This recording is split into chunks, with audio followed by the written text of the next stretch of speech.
Aleluia. Quantos felizes com Jesus nós temos aqui? Aleluia. Abra sua Bíblia em Mateus capítulo 5.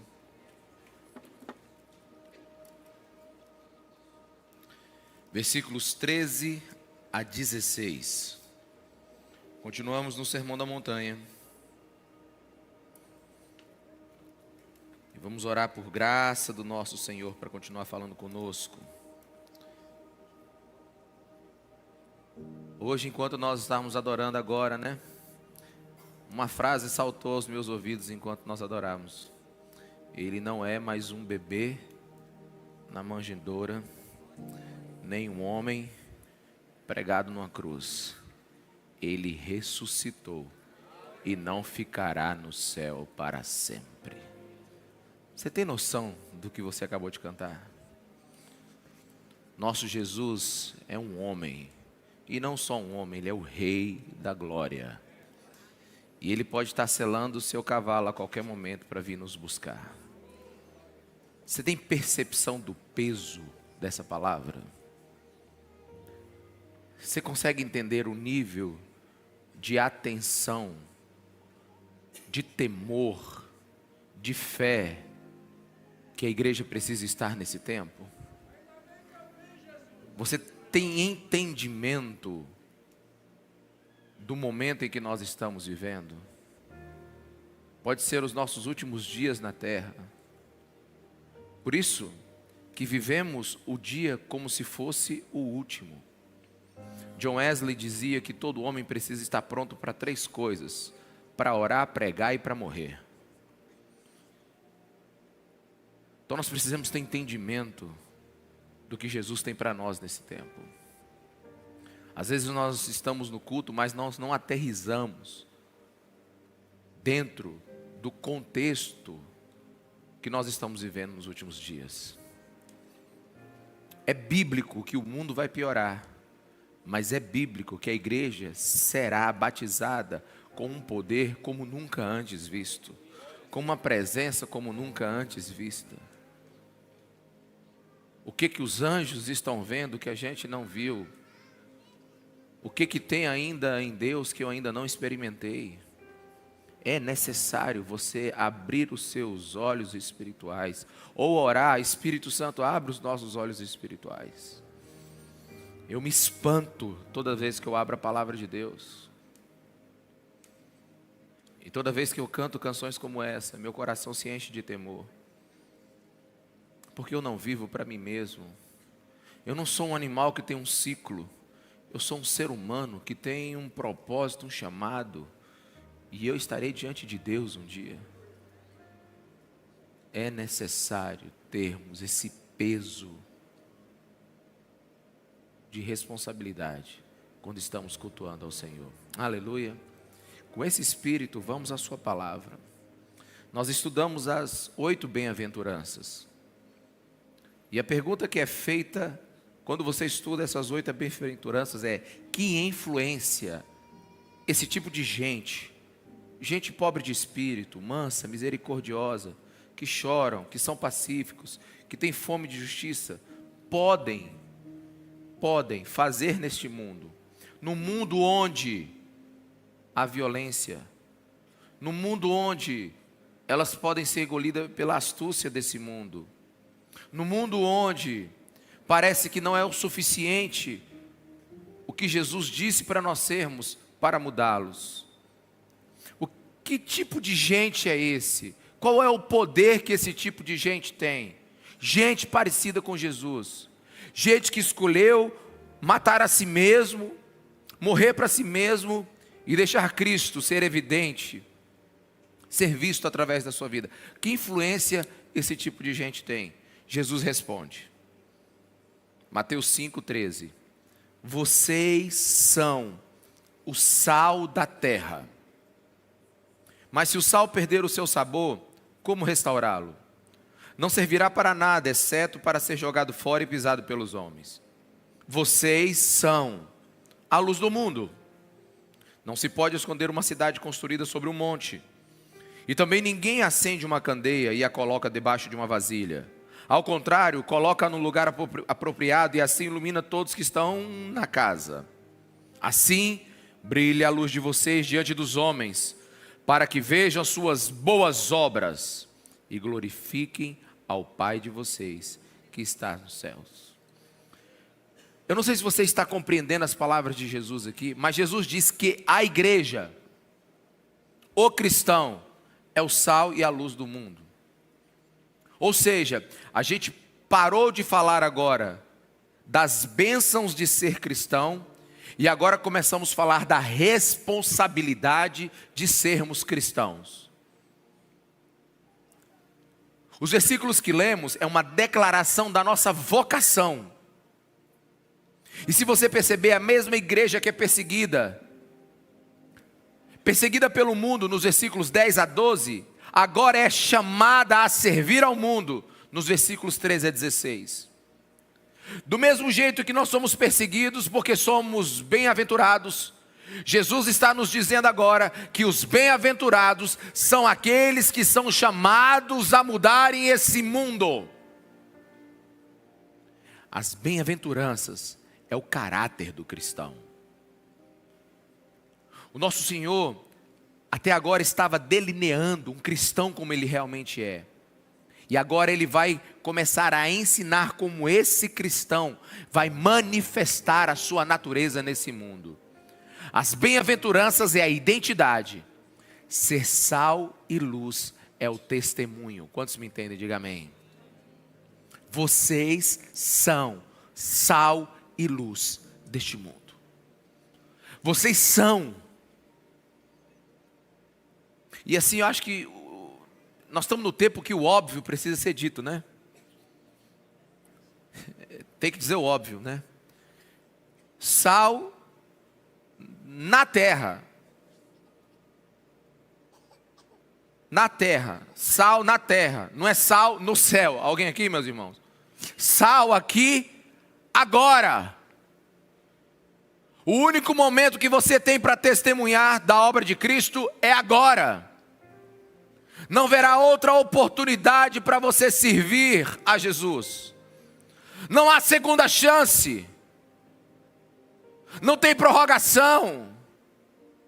Se existe gratidão e amor no seu coração, a hora de demonstrar isso é agora. Vocês são sal e luz no mundo, agora. Sal agora, luz agora. Alguns estão esperando, eu não sei o que acontecer para testemunhar para Jesus. Mas Jesus disse, vocês são sal e luz na terra.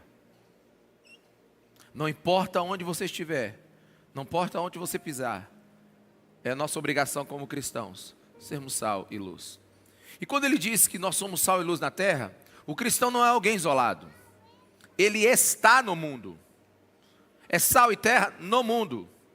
Jesus quer tirar o mundo dentro de nós, para que nós, sem os valores desse mundo, mas com os valores do reino dele, mudemos esse mundo.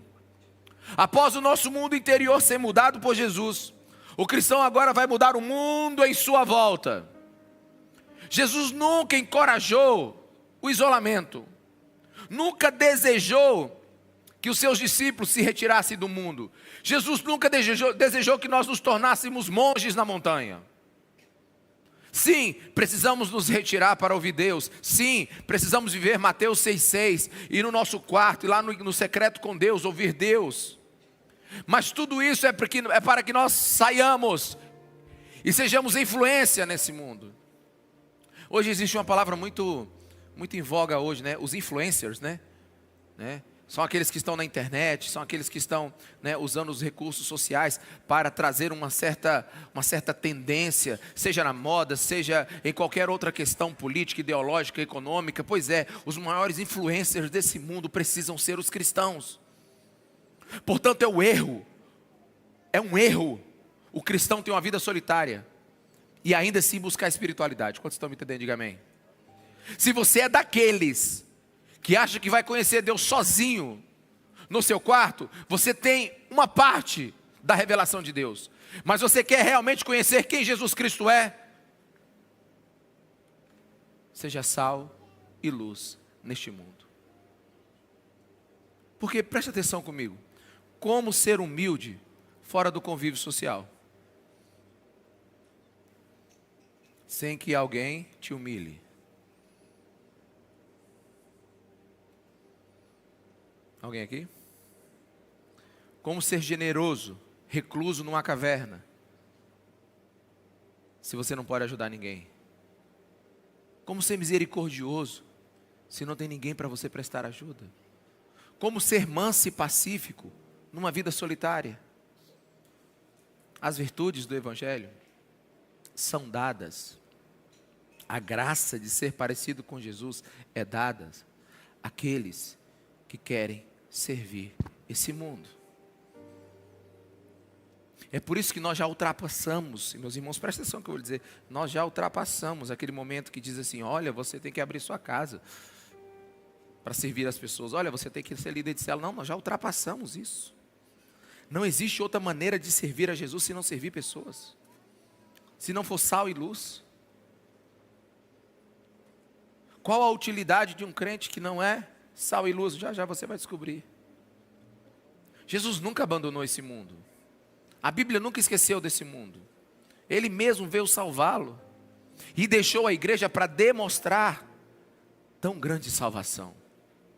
Logo, é impossível, nas palavras de Jesus, uma vida cristã unicamente privada. Cristão solitário é invenção. Cristão que não serve é invenção. Cristão que não muda, que não influencia, é invenção. E a gente precisa entender as figuras que Jesus colocou aqui. Jesus disse que nós somos sal da terra. E o sal, a figura do sal, ela tem diversas interpretações. Eu não vou gastar muito tempo com isso. Mas o sal, ele conserva, ele é antisséptico, ele traz sabor. O sal, ele condimenta um mundo insípido. O sal é aquele que traz a diferença, mesmo sendo pouco, em um lugar. E a gente não pode se ater muito à metáfora de Jesus, porque senão a gente poderia falar assim, muito sal numa carne, o que acontece?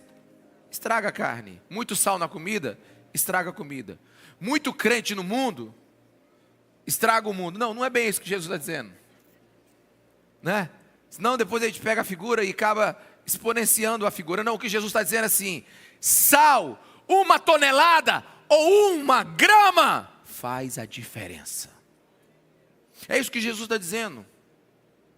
É uma imprecisão interpretativa se você pegar somente a figura. Mas não perca a figura, pegue o entendimento. Não apenas interprete o que Jesus está dizendo do ponto de vista do elemento. Sal é sal aonde ele estiver. Quantos estão me entendendo? Diga amém. 1 pitada ou 1 tonelada é sal. Ou seja, na presença dele alguma coisa muda. O cristão tem vocação, tem ética, tem chamado social e espiritual para fazer diferença onde está. É impossível, meus irmãos, alguém viver as bem-aventuranças e passar desapercebido nesse mundo. Até porque, se a gente voltar 3 versículozinhos, quem é parecido com Jesus é perseguido. E se é perseguido, é porque é notado. Mas agora você precisa entender o ciclo. Os mesmos que são perseguidos e notados são aqueles que mantêm esse mundo temperado. Porque algo no mundo cheira mal. Algo no mundo não está certo. O mundo precisa de um produto para evitar a sua decomposição.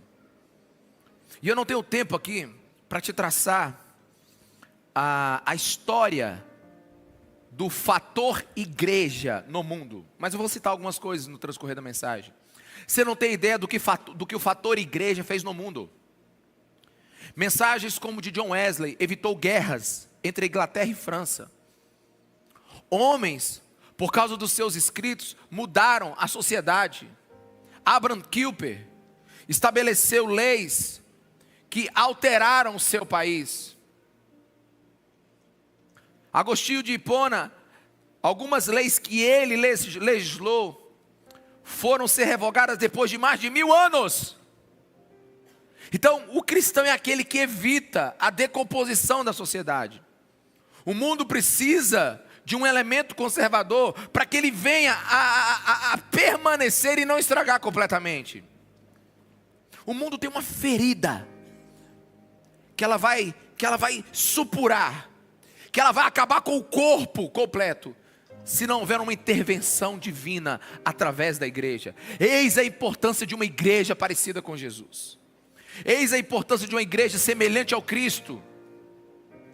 Porque se alguém nesse mundo tem que praticar a justiça primeiro, esse é o cristão, esse é o manso, esse é o humilde, esse é o justo, esse é o misericordioso, esse é o pacífico, esse é o que tem fome de justiça.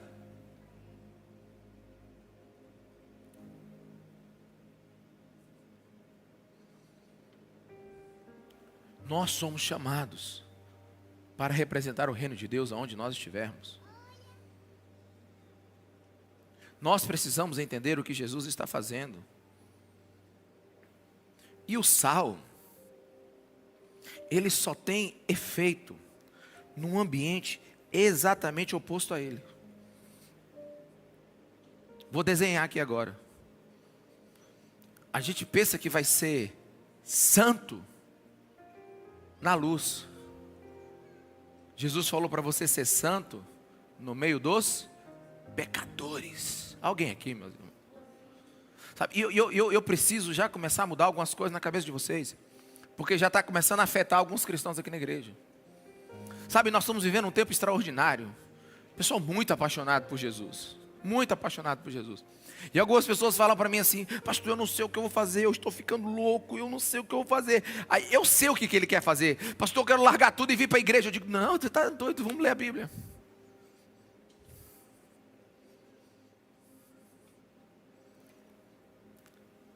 Pouquíssimos são os que têm chamado para tempo integral dentro da igreja, meus irmãos. Até porque tem pouco domingo para tanto pastor. A gente até tem 4, né?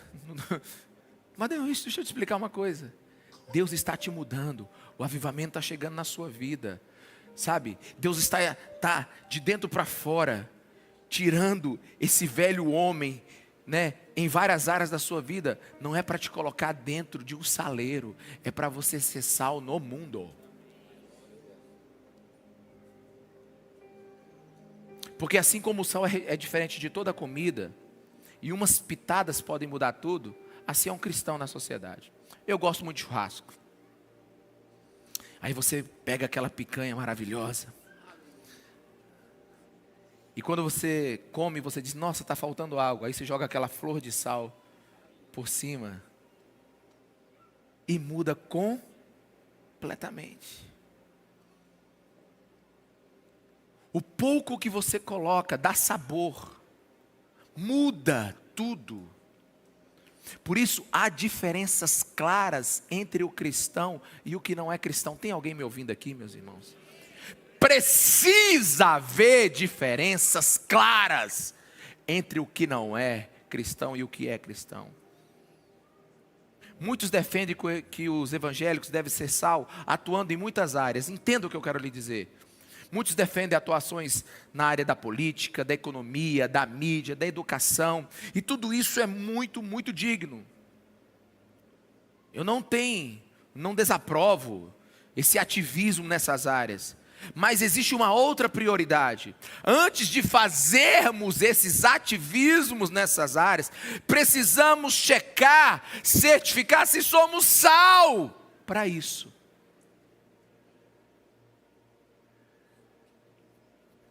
Não somos sal, apontando a podridão ou lutando para acabar com ela. Isso é consequência. Antes temos que ser o próprio sal. Ser sal não é o que fazemos, mas o que nos tornamos por causa da graça de Deus em nossas vidas. Existem muitas áreas que são fatores de mudanças, mas as coisas mudariam rapidamente se entendêssemos que o principal fator de mudança não ocorre porque algo é feito, mas porque alguém se tornou.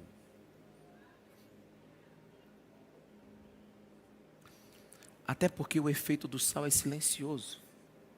O sal não diz: cheguei, me joga na carne. Não, o que diz cheguei é a picanha. Quando você bota uma picanha na mesa, todo mundo diz uau, mas ninguém fala uau do sal. É por isso que os pais da igreja, exaustivamente, repetiam: primeiro precisa-se aprender a viver bem, depois a ensinar bem. Você vai me entender melhor agora. Uma das características mais interessantes do sal é que ele influencia completamente sem ser notado. O cristão, somente por causa do seu caráter, ele já é fator de mudança no ambiente. Por exemplo, quando um cristão de verdade chega numa roda, onde tem um monte de gente conversando, numa linguagem obscena, e todos sabem que ele é cristão, que ele é um homem sério, que ele é um homem de caráter, aquela roda interrompe a conversa. Se tiver um estratagema sendo montado ali, um esquema sendo montado ali, se um cristão chegar ali, e todos sabem que ele é sal, ele vai evitar a putrefação naquele lugar. Olha a palavra difícil. Ele vai evitar que aquilo continue. Pode até fazer escondido, mas vai parar. E uma das perguntas que eu faço é se você e eu somos daqueles que, quando o ambiente está montado, conversas duvidosas, nós somos condutores ou amplificadores desse assunto, ou nós somos silenciadores desse assunto. É por isso que eu falo, meus irmãos, que uma igreja transforma uma cidade. É por isso que eu falo que o reino de Deus, ele muda o ambiente. É por isso que eu falo que há poder de transformação social quando a igreja começa a ser parecida com o Filho de Deus.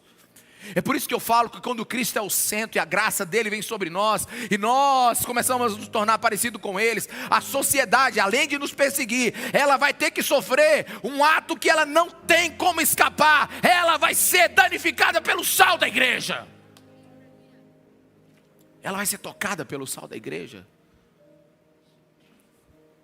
É por isso que a minha luta com você, comigo, para que a gente não seja frequentadores de um prédio, mas que a gente seja um povo numa cidade. A história conta que Spurgeon, em Londres, ele era tão respeitado, que quando ele saía pelas ruas, e as pessoas avisavam: olha, é Spurgeon, é Spurgeon. Eles iam apagando os seus cigarros, os seus charutos, até ele parar de fumar, porque ele fumou um tempinho. Depois isso é outra conversa. E abaixando os bares, a porta dos bares. Tu consegue imaginar isso? Uma rua inteira de bar, abaixando as portas enquanto o homem de Deus está passando, em respeito a ele. Não porque é obrigado, não porque é lei, mas porque eles se sentiam constrangidos. Você consegue imaginar isso? Você consegue perceber esse nível de influência? Por isso eu te pergunto, alguém ainda tem coragem de fazer propostas ilícitas para você? Vamos lá, olha para mim aqui agora. Muda o canal não. Alguém tem coragem de fazer uma proposta ilícita para você ainda? Alguém tem coragem de chegar para você ainda e marcar um esquema? Uma mulher, um homem ainda tem coragem de tentar fazer um programa com você? Se sim, cuidado, o sal já pode ter perdido o sabor. Ou nunca foi sal na vida, que é o que mais me preocupa. Que já eu falo sobre isso. Porque se alguém tem coragem de te fazer uma proposta indecente, injusta e imoral, é porque você não está salgando o ambiente onde você está. Porque a gente sempre pensa no poder das multidões para mudar o mundo. Mas a proposta de Jesus é que nós, eu e você, sejamos sal onde nós estivermos. Ou seja, pessoas comuns em ambientes comuns, mudando esses ambientes através do seu caráter. Através do caráter de Jesus em nós, através da graça de Jesus em nós, através do poder do Espírito Santo em nós. Para que Cristo seja honrado e glorificado. É o professor em sala de aula, é o administrador na empresa, é o operário na fábrica, é o secretário na recepção, é o chefe na cozinha, é o vendedor com a sua persuasão, é o médico no seu consultório, o advogado no seu escritório, é um pai, é uma mãe de família na sua casa. Cada um sendo sal. Quando alguém se autodenomina cristão e não possui as virtudes de Cristo, presta atenção, é como sal insípido, que não presta. É sal com mistura. E Jesus disse que ele serve apenas para ser pisado. Fazendo meu dever de casa, eu descobri que o cloreto de sódio, o sal, é uma substância muito estável. Sal puro vai ser sal para o resto da vida. Ele pode colocar dentro de uma garrafa e ele vai ser puro e vai ser sal daqui a 10 mil anos. Ele é muito estável. Mas se tiver mistura, qualquer mistura ele fica comprometido. É por isso que a Bíblia é muito enfática sobre santidade. Viver sem mistura. Viver sem pitadas do mundo na sua vida. Porque a eficácia do sal é condicionada. Condicionada a quê? A ele ser puro. Eu posso ouvir um amém, meus irmãos? E assim é a vida do cristão. Quando começa a misturar, começa a dar problema. Sabe, mas eu já percebi que tem gente que dá gosto para Deus. Tem gente que dá gosto para Deus. Tem gente que é tão sal que ele dá sede nos outros, já viu? Tem gente que é tão sal que ele chega e todo mundo quer adorar. Tem gente que é tão sal que ele chega e todo mundo quer conhecer Deus. Tem gente que dá sede a outras pessoas para servir a Deus. Você já viu gente assim? Sabe, gente que provoca interesse nas pessoas para saber quem é Jesus.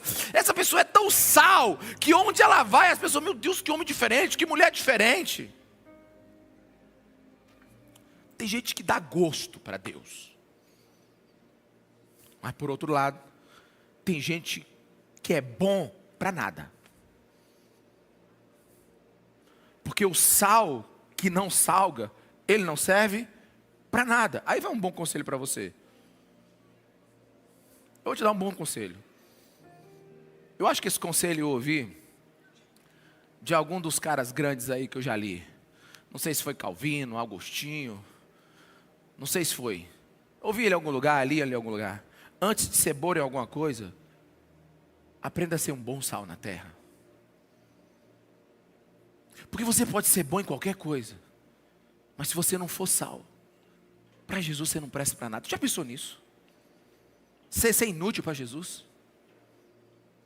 Mas antes de concluir a sentença, que é a parte que mais me preocupa, eu quero passar para a próxima ilustração de Jesus. Ele disse que a gente é luz. Ele precisa, explicar a ação dos dois em conjunto. Somos sal e somos luz. Ser sal já era uma grande responsabilidade. E agora Jesus revela algo improvável. E eu gosto muito de repensar um momento em que Jesus disse o que disse. Você imagine Jesus chegando no monte onde ele pregou. E todas as pessoas estão ouvindo ele. E ele diz assim: vocês, além de ser o sal da terra, é a luz do mundo. Você sabe para quem Jesus estava dizendo isso? Não era para a cúpula da ONU. Não era num congresso dos maiores cientistas. Não era na universidade de Harvard, Oxford, Yale, Stanford, Não era. Não é na reunião dos gurus do Vale do Silício. Jesus não estava falando isso ali. O que Jesus estava falando, sejam sal e luz, são declarações que deveria deixar qualquer um ali que estava ouvindo ali naquele momento de orelha em pé, porque Jesus estava falando para gente simples, gente que voltaria para casa e lavaria sua roupa, e gente que voltaria para sua casa e ia servir algum senhor, gente que voltaria para sua casa e iria plantar alguma coisa no seu quintal, gente que iria voltar para sua casa e ia passar fome. Deixa eu te falar, alguns pensam que para servir a Jesus precisa estar em altos escalões da sociedade. Jesus está falando isso para todo aquele que o serve. Sabe, um dos maiores equívocos que a igreja tem é achar que o outro vai ser sal, que o outro vai ser luz. Jesus está falando para você e para mim agora: saia desse culto hoje e seja sal e luz por onde você pisar. Meus irmãos, o mundo está em trevas. Séculos antes de Jesus, Sócrates, Aristóteles, Platão, eles destilaram conhecimento e não mudaram o mundo. E a partir de uma história de 3.446 anos escritas, algo desse tipo, nós sabemos que o mundo não vai ser mudado pela ciência, porque a medicina aumentou a sua capacidade, a ciência aumentou a sua tecnologia. O homem, a cada dia, atinge uma nova esfera de conhecimento, mas esse conhecimento não muda o mundo. A Bíblia proclama que o mundo está em trevas. O mundo avança aceleradamente, a ciência e a tecnologia hoje me arrepia. Mas a cada descoberta, a gente fica mais incomodado. Deixa eu te explicar. Nós inventamos a bomba atômica. Uma grande evolução. Quem assistiu o filme ou leu o livro, Oppenheimer, sabe da gigante mobilidade que os Estados Unidos fez de pegar as pessoas mais inteligentes, gastar uma fortuna e criar a bomba atômica. Sabe o que aconteceu? Essa grande invenção virou moeda de troca. Hoje o mundo é respeitado pela sua quantidade de arsenal. Agora a gente tem inteligência artificial. Um dos maiores avanços que o mundo já teve. Depois da roda, depois da eletricidade, nada é tão poderoso como a inteligência artificial. Aliás, eu pedi a inteligência artificial há 2 dias atrás para preparar esse sermão para mim.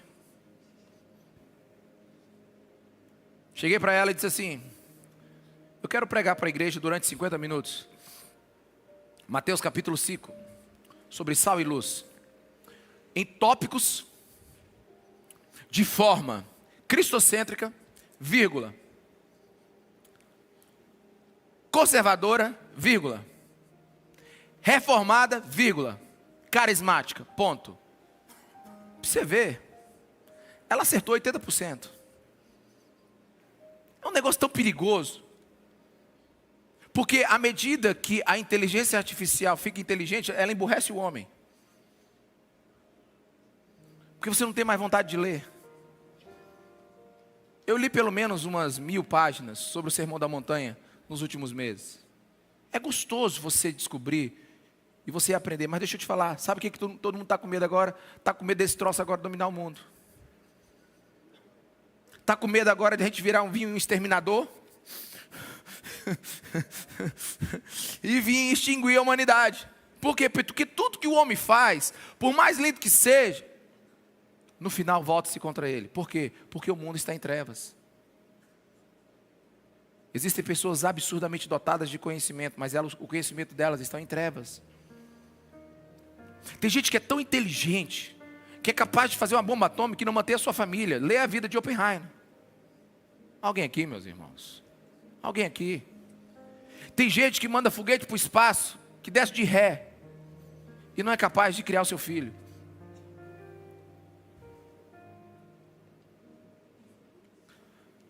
Porque são cegos. Enquanto a alma do homem não encontrar Cristo, ela está em trevas.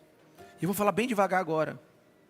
Hoje, semanalmente, eu converso com algumas mentes incríveis, que não enxergam o óbvio. Hoje a humanidade precisa de luz em assuntos triviais. Tem passado o tempo com a sua família? Onde está a sua honra? Por que você não mantém a sua palavra? Vale a pena ganhar dinheiro e você não poder contar como ganhou? Onde você aprendeu a desonrar seu casamento? É tão interessante.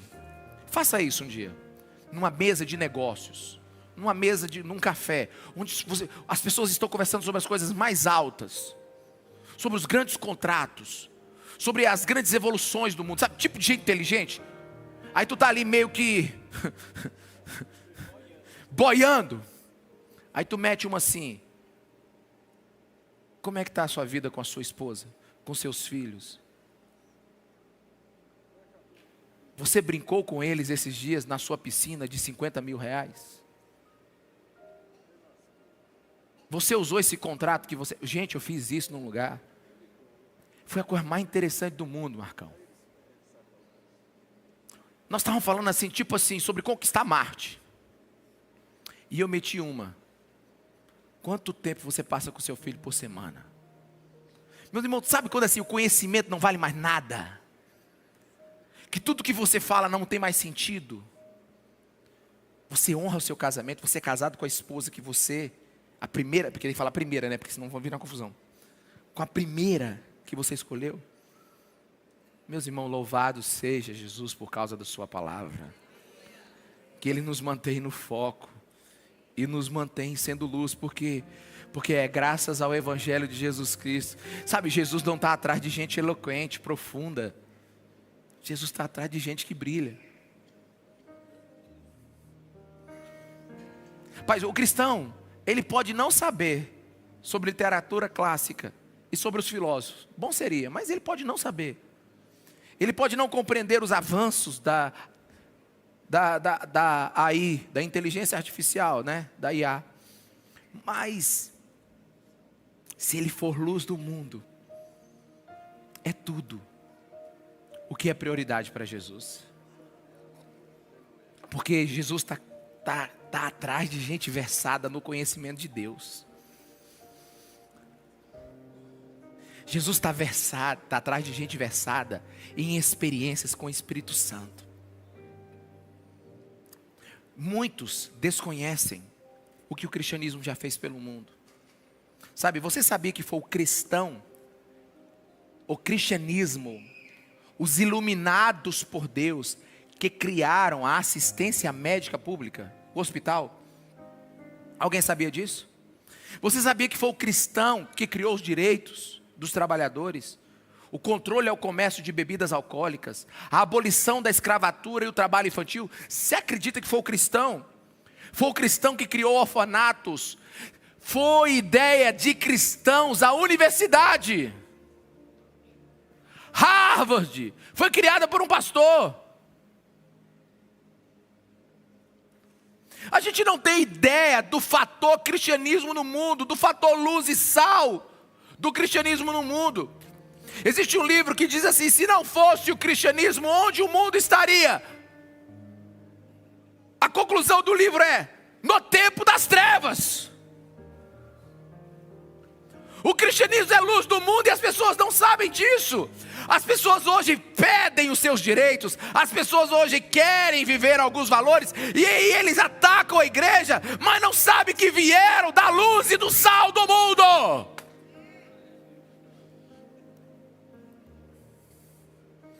E como é que é esse negócio, pastor? Como é que funciona esse negócio de processo de iluminação do mundo? Como é que é? Bom, eu vou te dizer uma coisa, é muito profunda. Prepara teu coração aí, liga aí o QI. Isso é muito inteligente, ó. Eu gastei muito tempo para poder resumir essa frase. Luz não se explica, se mostra. Eu sei que é difícil.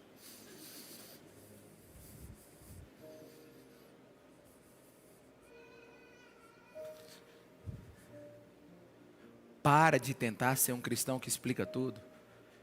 E seja um que mostra Cristo. Bonhoeffer, pastor, teólogo, prisioneiro, morto por Hitler, ele disse o seguinte: voar para o invisível é negar o chamado. Uma comunidade de Jesus que tenta se esconder, deixou de o seguir. Preste atenção, luz não se explica.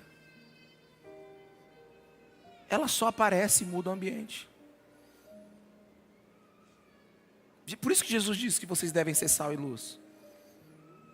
E por que a ordem é sal e luz? Porque sal é o que você é, luz é a consequência porque você é alguma coisa.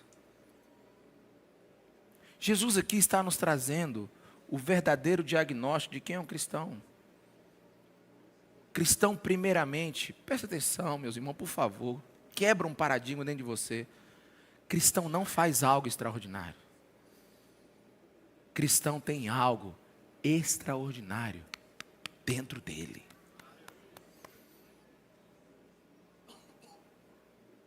É por isso que a gente pede para Deus nos encher da sua presença. A primeira coisa que a gente precisa entender, que o que vai mudar esse mundo é o que está dentro do vaso de barro. O que vai mudar esse mundo é a preciosa luz de Jesus dentro do vaso de barro. A vida de Jesus dentro do vaso de barro.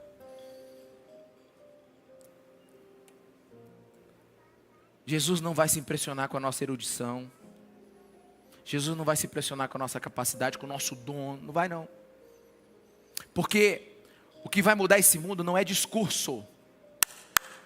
É testemunho. A tragédia da proclamação do Evangelho hoje está na sua contradição. Muitos falam muito bem e vivem muito mal. O maior inimigo do Evangelho não são os contra os evangélicos. O maior inimigo da igreja não é o cara que fica falando mal da igreja ali não. O maior inimigo da igreja não é uma política contra a igreja. Todo mundo está com medo de uma política que fecha a igreja, que lança impostos sobre a igreja. Todo mundo está com medo. Sabe qual é o maior problema da igreja? São crentes dentro da igreja de discursos mais vazios de vida. Esse é o problema da igreja. O problema da igreja é que ela está sendo minada de dentro para fora. A Bíblia diz que as portas do inferno jamais prevalecerão sobre a igreja do Senhor. Ou seja, todo ataque de fora não tem nenhuma ação sobre a igreja. Leia a história da igreja.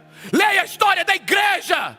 Leia os 2000 anos de história da igreja. O mundo veio para a igreja como um tigre selvagem e sempre voltou sem os dentes.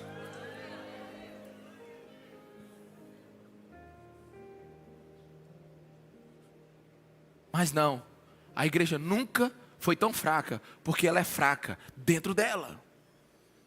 Porque a primeira mensagem da igreja é a vida da igreja. Não é a atividade da igreja. Como é que a igreja influencia o mundo mais rápido? Ela não prega aos olhos, ela prega aos... Como é que eu falo isso? Espera aí, deixa eu pegar. Como é que a igreja muda o mundo? Ela não prega aos ouvidos, ela prega aos olhos. Quantos estão me entendendo? Diga amém. Primeira pessoa vê, primeira pessoa enxerga, primeira pessoa, ela fala assim, que é isso? Por que ele é assim? Como é que ele tem 50 anos de casamento e eu não consigo ficar com a mesma mulher 6 meses? Por que ele renunciou a isso? Por que ele tem esses valores? Qual é o motivo dessa alegria no meio de tanta dor, de tanta perseguição? Por quê?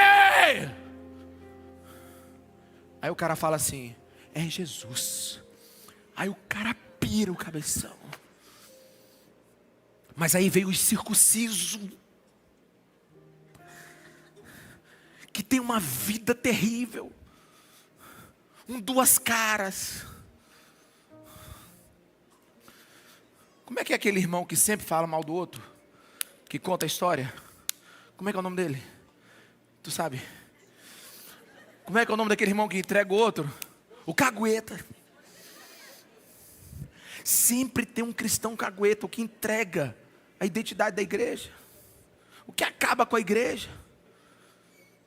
Sabe, o pé na igreja e pé no mundo. Aí esse cara vem com um discurso lindo. Sabe, vem com esse discurso lindo para mim, que a esposa dele me contou. Com vontade de pegar um taco de beisebol. Ainda bem que a minha esposa não está aqui. Sabe, porque não tem valor. Fere a Cristo, fere a Bíblia, fere a ser luz. Pai, porque não são poucos hereges de conduta e bons de Bíblia. Não estou falando para ninguém. Irmão, antes de ter a doutrina certa, tem a vida certa. Sabe, eu fico abismado com algumas coisas que acontecem na minha família. A maioria da minha família, a grande maioria da minha família é da Assembleia de Deus e Deus é amor. Irmão, eles não têm teologia. Não tem teologia nenhuma. Eu nem converso muito sobre teologia com eles porque não vai dar certo. Sabe, mas eles têm temor do Senhor que te constrange. Que te constrange. Sabe, minha avó, ela nunca pregou na vida. Minha avó é a típica vovó da Assembleia de Deus, irmã do coque. Literalmente, é o maior coque que eu já vi. Irmão, não sei brincadeira. Minha avó é desse tamanho. Com todo respeito, minha avó. Mas ela é bem gordinha. Com um coque, se soltar vai até lá embaixo. Com a Bíblia debaixo do braço. E ela chega na igreja. Qual a primeira coisa que ela faz? Dobra os joelhos e ora. Já viu? Se você pedir para minha avó para orar, o arroz esfria. Deus! Poderoso Senhor! Aí vai. Aí, ó, tem um pentecostal aqui, ó. E vai embora. Mas eu quero te dizer uma coisa, minha avó nunca pregou na vida. Mas quando chega os 9 filhos, os 27 netos, os 64 bisnetos, e daí vai para frente, é como um farol de luz entrando dentro da casa. Ninguém fala, ninguém xinga, ninguém briga, ninguém fala nada. Sabe por quê? Porque luz não se explica. Luz se mostra. O que Jesus está dizendo? É isso que eu espero de você. Versículo 16. Brilhe a luz de vocês diante dos homens, para que veja as suas boas obras e glorifique ao Pai que está nos céus. Deixa eu quebrar outro paradigma aqui. Tem gente que diz assim, não olha para mim, olha para Jesus. Ei, deixa eu te falar uma coisa, Jesus mandou o mundo olhar, foi para a gente. Alguém está aqui? Não olha para mim, olha para Jesus. Não. A pessoa não ficou na igreja, como é que é? Tem uma frasezinha na internet aí que é muito famosa, mas é completamente antibíblica. Se essa pessoa saiu da igreja é porque não veio por causa de Jesus. Não, irmão. Jesus hoje é quem? Jesus hoje é quem, irmãos? Nós somos o corpo de Cristo hoje. Jesus hoje deixou a procuração dele para a igreja. É por isso que ele está com a má fama desse jeito. Jesus hoje está nos chamando para viver a vida que Ele deseja.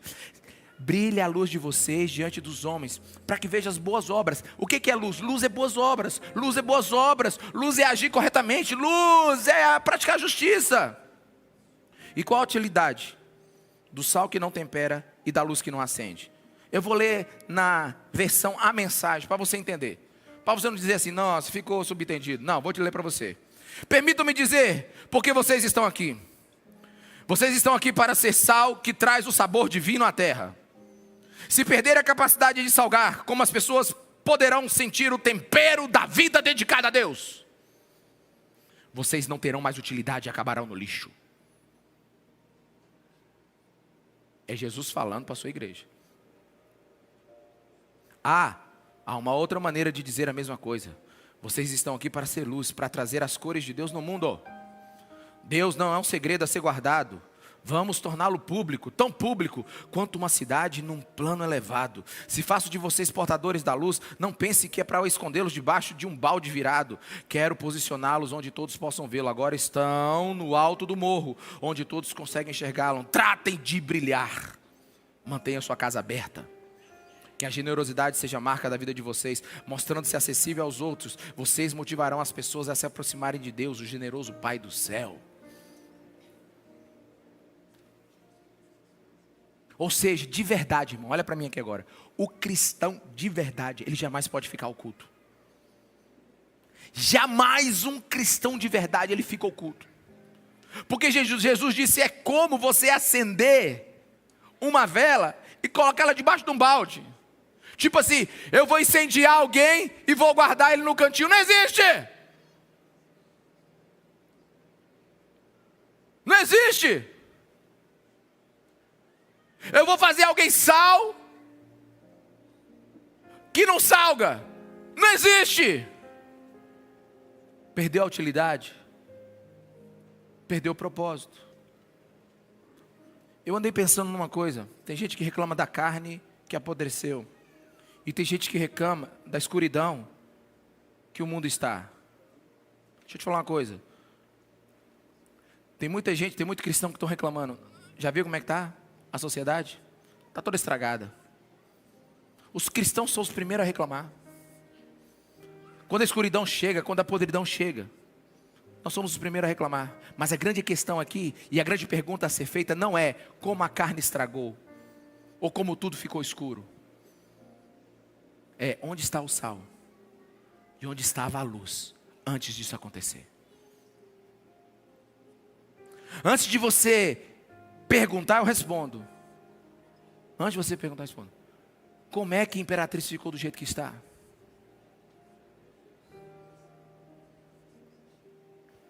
Como é que a sua casa ficou do jeito que ficou? Como é que seu casamento ficou do jeito que ficou? Ó, eu não estou bem não esses dias não. Até uns dias que eu não estou bom. As pessoas querem que o pastor ore e tudo mude na casa deles. Como se a gente fosse assim um ser que tocasse no lugar e tudo mudasse. Pastor, vai lá na minha casa me abençoar. Eu digo, se abençoe a si mesmo mudando. Alguém está me entendendo, irmão? Esse dia um casal que estava... Pensa num casal que estava dando problema. Não é problema grande. Porque o problema grande não é quando um trai o outro. Esse é um grande problema. O problema grande é que não tem motivo nenhum e eles estão brigando. E ele não sabe o que é. Aí eles foram me chamar e falaram assim: pastor, ore por nós. Aí um começou: ore pela minha esposa primeiro. Aí o outro disse: não, pastor, quem está precisando mesmo é meu esposo. Eu digo: vou fazer o seguinte, eu vou orar por mim, para aguentar vocês dois na igreja. Porque o mau testemunho de vocês dois está terrível. Porque é a quarta ligação que eu recebo de pessoas diferentes para me ajudar vocês. E sabe, não tem nada de errado. Só não estão sendo luz e sal. Ninguém está matando o outro, torcendo para o Vasco. Tinha tempo, né? Ninguém está fazendo nada de errado. Mas sabe qual é o problema? É que um não consegue ver Cristo no outro. Não tem brilho na casa. Não tem sabor na casa. Alguém está me entendendo aqui, meus irmãos? Isso é um problema sério. O crente verdadeiro, ele muda o ambiente. E se ninguém vê luz na sua vida, é porque você não é, viu? Alguém aqui? Tem gente que fala assim: me respeita que eu sou cristão. Me respeita que eu sou crente. Já perdeu. Sabe? Você não pode negar que tem uma luz aqui. Você não pode negar. Só um louco pode negar. É assim quando o cristão brilha. Tem gente que fica tentando provar que é crente. Especialmente para o pastor.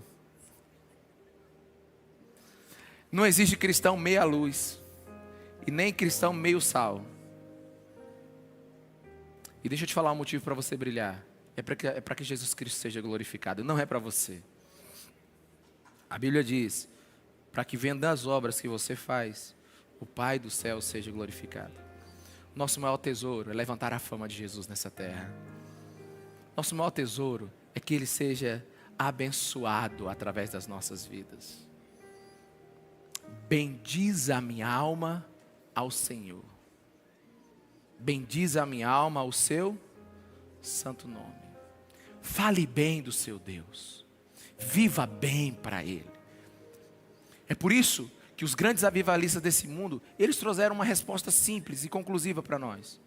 John Wesley, quer mudar a sua igreja? Ponha fogo no seu sermão, ou ponha seu sermão no fogo. Simples. Mude. Foi perguntado, Mude, como é que se começa um avivamento? Ele diga, acenda uma fogueira no púlpito, acenda uma fogueira na sua célula, acenda uma fogueira na sua família e deixa os outros verem. Anos depois, perguntado para o Smith Wigglesworth, um bom nome para o seu filho, como a igreja pode atrair a sociedade? Ele disse, ninguém precisa fazer propaganda de um incêndio. Aleluia, irmão. Os homens de Deus antigamente eram homens de Deus, não é mais, né? A gente fica explicando 50 minutos uma mensagem, o cara em uma frase denuncia. John Wesley disse assim, acenda o fogo que está em você, vá até a sociedade e deixa que eles vejam você queimar. Deus quer que a gente seja o outdoor dele, amém, meus irmãos? Vamos dar uma atualizada aqui na Bíblia? Vocês são a luz do mundo e o outdoor desse mundo, aleluia, sal da terra e o outdoor desse mundo, aleluia, sabe, e um P1, sabe, na qualidade máxima, que esse aqui é P5, fomos iluminados para mostrar Deus. Mas agora eu vou para a parte difícil do meu sermão. Mas quando isso não acontece, é duro ler isso. Mas quando isso não acontece, Jesus está dizendo que você é uma falsificação. Não sou eu, é Jesus. Ele está dizendo que o sal que não salga, e a luz que é semelhante àquela que é colocada debaixo de um balde, só serve para alguma coisa, esquecida. No sal ele diz que é para ser jogado. Parece cristão, mas não são. A ideia que Jesus está dizendo aqui, preste atenção, irmão, se isso não gerar temor no seu coração, não sei o que mais gera não. Quando o cristão perde o sabor e não ilumina, alguns defendem até a apostasia. Defende que para você não tem mais jeito. Eu não acredito assim. Mas o que Jesus está dizendo aqui é que simplesmente você não serve para Ele. Cristianismo sem autenticidade é prato cheio, ó, para ser pisado por esse mundo. Sabe, e é uma constatação, não sou profeta não, é uma constatação. Um dos maiores descréditos da igreja hoje é porque ela perdeu o seu sabor. Quanto mais a igreja parece com o mundo, menos o mundo ela muda. Porque o verdadeiro poder do sal está no seu ambiente oposto. Sabe, e não tem pior do que uma expectativa gerada e depois uma profunda frustração.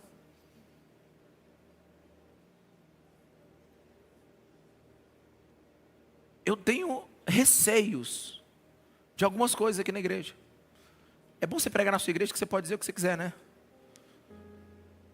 Tem pessoas que me perguntam se pode contratar alguns aqui na igreja. Eu fico com medo. Eu fico com medo. Tem alguns que me perguntam se podem, se eu indico uma empresa para fazer isso. Eu fico com medo. Sabe por quê? Porque a perspectiva dessa pessoa é o seguinte: pastor, me conte na sua igreja quem é sal e quem é luz, para que eu possa confiar nela, um serviço, confiar nela. Ontem mesmo nós estávamos conversando com uma empresária e ela perguntou: pastor, você conhece alguém que pode cuidar da parte financeira da empresa?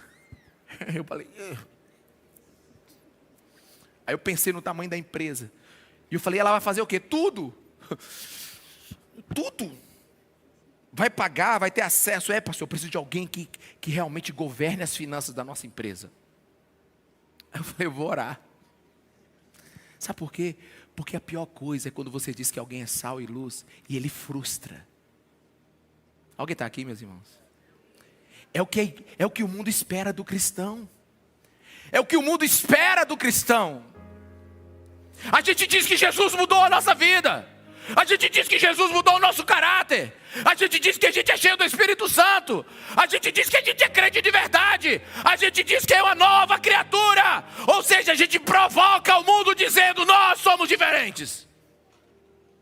E quando chega da hora do vamos ver, nós nos rendemos aos mesmos valores. Eles confiaram em nós. E nós os decepcionamos. E o que acontece então? Acontece o que está lá em Daniel 5:24. O que ele falou para um rei? Deus enviou a mão que escreveu na parede. Eu podia escrever na parede esses dias, Deus. Na parede de cada quarto. Deus enviou a mão que escreveu na parede. Daniel 5:24. E o que está escrito é Mené, Tekel e Pérez.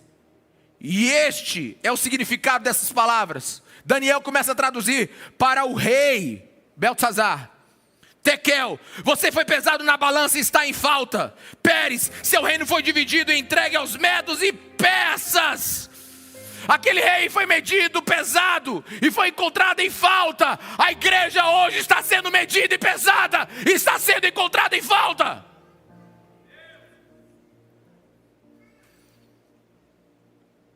Vamos engrossar o caldo.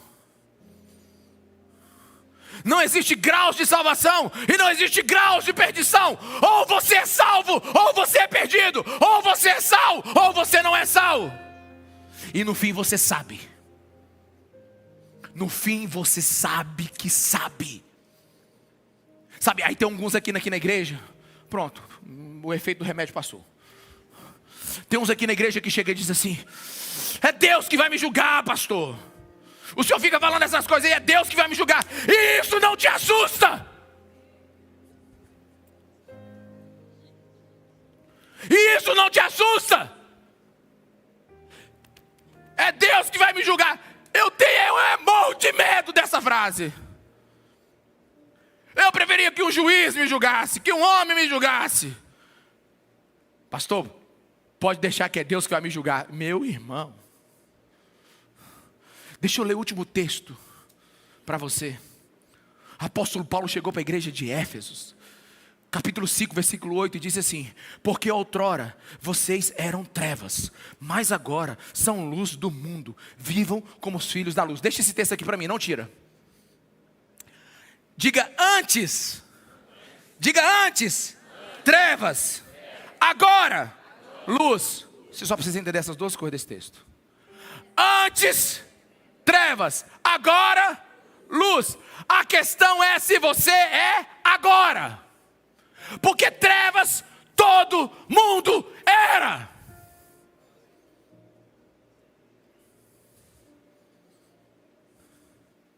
Deus trabalha de diversas formas. Tem gente que Deus trabalha assim, ó. Ele acorda de manhã nas mais puras trevas e é como uma luz ligada numa tomada. Pá, brilha. A salvação entra na vida dele. Ele toma todas as decisões. Ele é um homem que responde à luz de Deus na velocidade incrível. Outros são como a luz do nascer do sol. Vai dissipando as trevas devagarzinho. Mas a questão aqui não é a velocidade. A questão aqui não é se foi instantâneo. A questão aqui não é como foi o processo da sua conversão. A questão aqui, a minha pergunta é: antes era trevas, agora era luz. A minha pergunta é se seu parto, né? A minha pergunta não é se seu parto demorou 2 horas ou demorou 2 minutos. A minha pergunta é: você nasceu de novo? Porque só tem 2 opções para quem está aqui dentro hoje: ou é trevas ou é luz. Mas pastor, eu sou uma pessoa de boas intenções. A estrada do inferno está pavimentada de boas intenções. Porque, bota aqui, está desobedecendo, irmão. Faz isso hoje não. Porque antes vocês eram trevas, mas agora são luz. Antes trevas, agora luz. Tem gente que está satisfeita e está mais ou menos. Não existe essa opção na Bíblia. E deixa eu te falar, isso é algo que você sabe. O texto não diz, antes vocês estavam em trevas, e agora vocês estão na luz. O texto diz, antes vocês eram as trevas, eram o problema, era a desgraça desse mundo, era a injustiça desse mundo, era o segundo Adão que falhou, era o perdido. Agora vocês nasceram de novo. Humildes, mansos, cheios da justiça de Deus. Porque o homem não vivia na escuridão, o homem era a escuridão. Tem alguém aqui, meus irmãos? O homem não passa a ser iluminado, ele torna-se luz. E a questão aqui é muito séria. Tem gente que vive em ambientes iluminados, vivendo com luz de terceiros. Alguém aqui? Alguém aqui? Modela o comportamento cristão, mas nunca mudou. Deixa eu te falar, nós vamos chegar lá. Em 2028, 2027 a gente chega lá. Mas no final do Sermão da Montanha fala sobre a porta estreita. A porta estreita só passa uma pessoa de cada vez. Tem gente que está confiado na oração da esposa. Tem gente que está confiado na oração da avó. Tem gente que diz assim, nossa, essa igreja é tão abençoada. Não, deixa eu te falar uma coisa. Alguns vivem sobre iluminação externa. Nossa, que ambiente gostoso. Sabe, vive de luz emprestada. É por isso que quando fica sozinho. É por isso que quando fica sozinho.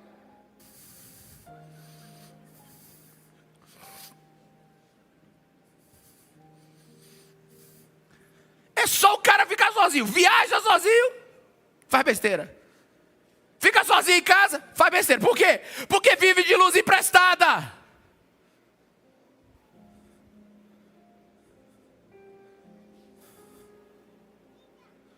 O que faz de uma pessoa cristã não é fazer o que os outros cristãos fazem, replicar o que os outros cristãos replicam. Não. É se tem a luz dentro de si mesmo. Tem gente que conhece Jesus o suficiente para se sentir culpado, mas não se entrega o suficiente para se tornar luz. Não se lançam 100% em Deus. Não acreditam em Deus. E é por isso que eles são pisados. Por isso que são tristes, porque bem-aventurados são aqueles que são mansos, humildes, têm sede de justiça. Felizes são aqueles que são perseguidos por causa da justiça.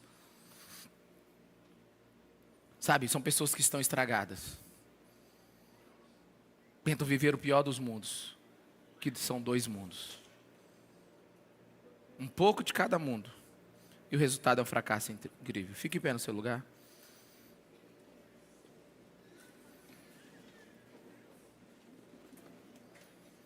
Quando o cristão não salva, não salga ou ilumina, é porque ele ainda não foi salvo. Eras trevas, agora são luz. Eu fico perguntando até quando alguns aqui vão adiar a responder à voz de Deus na sua vida. Até quando vai adiar aquilo que já tanto precisam ter tomado a decisão? Até quando vão adiar deixar pecado? Até quando vão adiar uma vida de intimidade com Deus? Sabe uma das coisas que eu mais fico impressionado com Jesus? É que Ele conhece o pior de dentro de nós e ainda nos ama. Só tem duas pessoas aqui nesse lugar. Ou são sal, ou não são. Ou são luz, ou não são. Não sei se você percebe, mas a minha luta hoje é pregar para uma igreja que os salvos santifiquem-se. e os perdidos sejam salvos. Se você é sal, purifique-se cada vez mais. Se você não é, peça para que a graça de Deus venha sobre você agora. E eu estou orando para algumas pessoas. Jesus, me ajuda hoje a colocar as palavras certas. Eu estou orando para algumas pessoas enxergarem-se a si mesmo no espelho e tomarem decisões diante de Deus, serem aguerridas no caminho da santidade.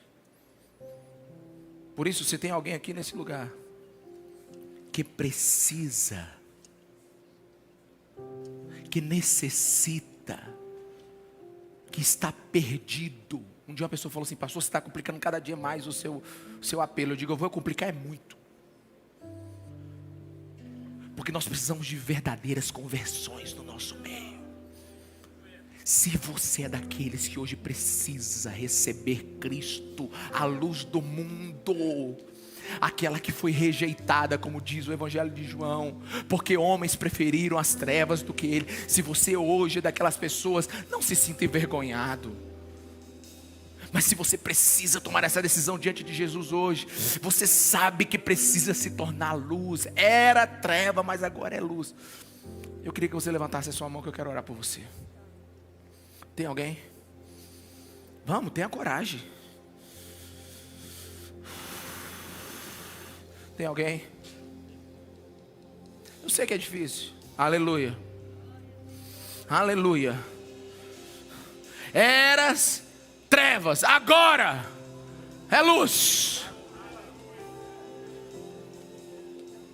Quem levantou a mão, se puder vir aqui à frente para a gente orar como igreja, concordar com o que você está fazendo aqui agora, vem aqui à frente.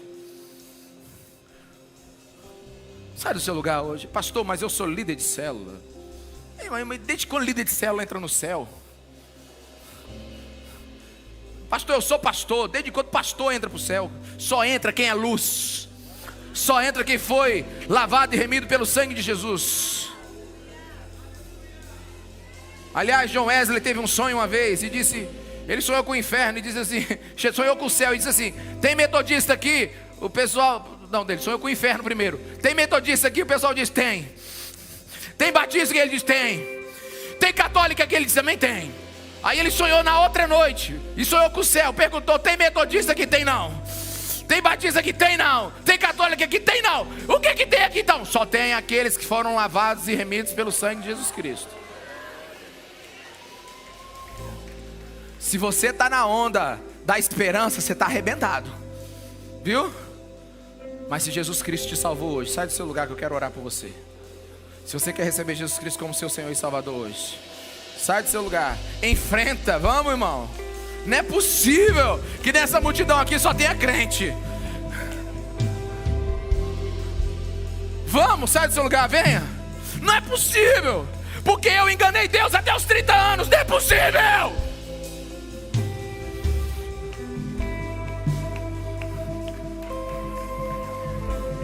Aleluia. É isso. É isso. É isso. Vamos. No nome de Jesus, vem vocês dois aqui na frente, por favor. É isso, isso. Sai do seu lugar, isso. Toca, Jesus. Toca, Jesus. Toca, ilumina, Espírito Santo. Ilumina, Espírito Santo. Ilumina, Espírito Santo. Toca, Jesus. Toca, Jesus. Toca, Jesus, toca, Jesus. De dentro para fora, de dentro para fora, Espírito Santo. De dentro para fora, Espírito Santo, toca. Toca, Espírito Santo, ilumina. Antes eram as trevas, agora são luz. Toca, Espírito Santo. Espírito Santo, revela Jesus. Espírito Santo, revela. Revela o quanto nós estamos perdidos sem Ti, revela. Revela, revela. Revela, Espírito Santo, age. Espírito, ora igreja, ora igreja. Ora igreja, ora igreja. Toca, Espírito Santo, toca, Espírito Santo. Espírito Santo de Deus, eu tenho te pedido isso, Espírito Santo de Deus. Tira toda religião, tira toda falsa conversão. Muda, muda, muda, muda. Toca, Espírito Santo. Toca. No nome poderoso de Jesus. Aleluia.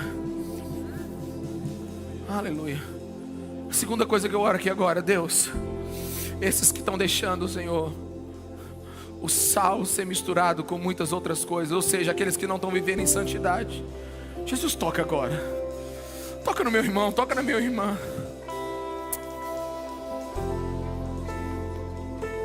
Restaura, Jesus, a credibilidade da igreja. Nós somos tua noiva, Jesus. Restaura a credibilidade da tua noiva. Restaura a credibilidade da tua noiva. No nome de Jesus. Eu oro para que meus irmãos aqui sejam tocados pelo Espírito Santo agora. E que eles experimentem do Senhor. Que eles experimentem do Senhor cada vez mais. Aleluia. Aleluia. Não é emocional. É Deus. Olha para mim aqui. Você é uma mulher de Deus. É Deus que está tocando em você. É Deus. E o nome desse Deus é Espírito Santo. E Ele está te convencendo de uma maneira sobrenatural que Jesus Cristo é o seu único e suficiente Salvador. Ele está tocando agora. Ele está tocando agora. Conversões reais. Na autoridade do nome de Jesus. Na autoridade do nome de Jesus. Olha para mim, vocês que estão aqui.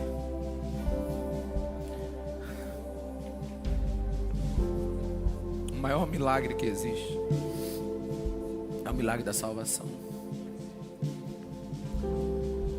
Porque se todos aqui estudassem soteriologia, que é o estudo sobre a salvação, eles iam entender que é impossível o homem voltar a morar com Deus, porque Deus é santo.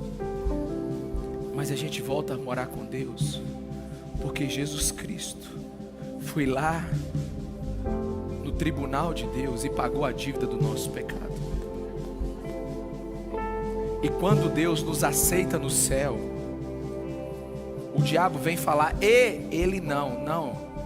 Deus não nos aceita. Deus aceita o sacrifício de Jesus por nós. Jesus limpou a nossa ficha. Nós temos confiança nele. Não existe milagre maior do que Deus morrer para salvar pecadores injustos. Esse é o milagre da salvação. Esse é o amor de Deus derramado sobre nós. É por isso que a gente é apaixonado por Jesus. Não é porque Ele nos dá alguma coisa, não. É porque Ele se deu por nós. Esse é o nosso Jesus. E eu oro para que isso seja revelado ao coração de vocês a cada dia. E uma das coisas extraordinárias que aconteceram é que vocês entraram numa grande família. A família de Deus. Que a cada dia brilha mais pelo poder do Espírito Santo. Eu queria que vocês olhassem para trás. Olhem para trás, todos vocês estão aqui. Essas palmas são para vocês.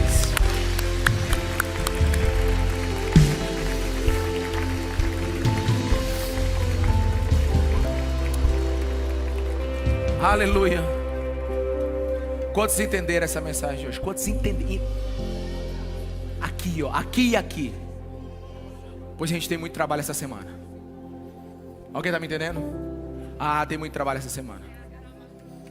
Aqui e aqui. E eu vou falar como um amigo meu diz, que a coisa está ficando cada dia mais preta. A coisa está ficando mais preta porque cada dia a gente brilha mais. Quem está me entendendo? Porque cada dia mais a luz de Cristo está iluminando a sua alma. E você precisa tomar decisões sérias diante dele. E para isso eu oro que o amor de Deus, a graça do nosso Senhor Jesus Cristo e a consolação do Espírito Santo venha sobre a sua vida.